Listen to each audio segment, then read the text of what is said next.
prepared thine heart to seek God. So he wasn't, there was still good there. His heart was still in the right place. He had made a mistake, obviously, but his heart was still prepared to seek God. And then in verse 4, Jehoshaphat brought them back into the Lord God of their fathers. And God continued to use him because of that. So I think that there had been a different reaction from Asa. There might have been something, the conclusion of Asa may have been possibly been different. But instead, in verse 12 there, it says, and Asa in the 39th year of his reign was diseased in his feet, until his disease was exceeding great. Yet in his disease he sought not the Lord, but to the physicians. And Asa slept with his fathers and died in the 140th year of his reign. Obviously, there's nothing wrong with going to the doctor, but the problem was he didn't turn to God in all of it. It's just as important to go to God as it is to go to the doctor when you have a problem. But that's not the way that he handled it. He showed that he still was not repentant and not seeking after God. And as the promise was, if you forsake me, I will forsake you. And that's what ended up happening. So he had experienced revival, but he wasn't, later in his life, he wasn't looking to God or wasn't following God and His Word. And we're so prone to forget God's power and what God has done for us. He tells us so many times to remember because we're so forgetful about those things.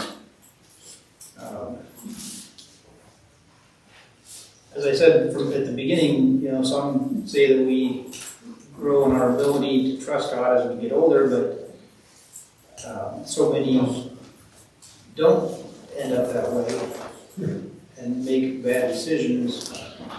It's just important for us to not rely on the fact that we've always had that faith and not continue in that faith. And sorry, but sure.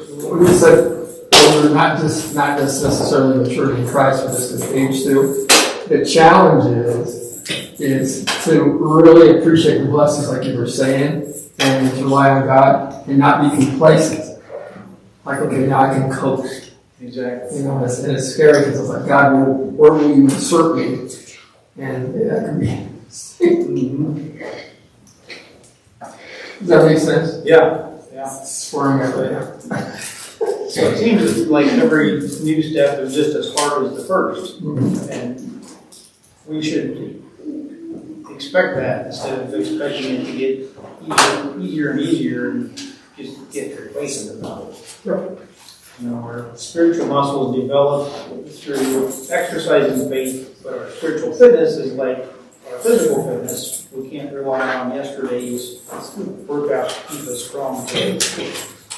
It's a day-to-day walk of faith and daily choices each day to trust God and to follow Him and to be obedient to Him.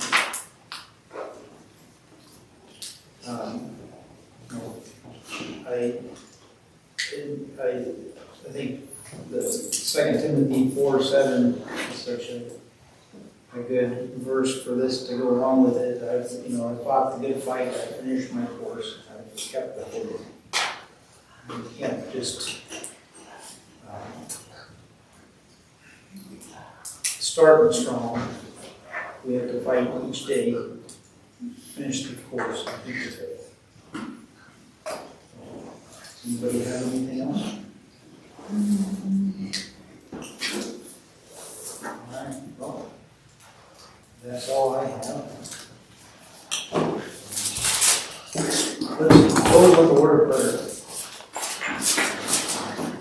Heavenly Father, we're thankful that for the faithfulness of your promises, that you are faithful in your promises to Lisa, and you're faithful in your promises today, in the future as well.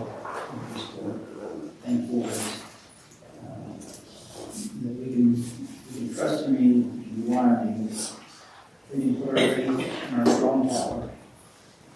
Just pray that you'll help us to do that each day, not to get complacent, and just to start each day new, and start each day dying to ourselves, and desiring to live for you. In Jesus' name. Amen.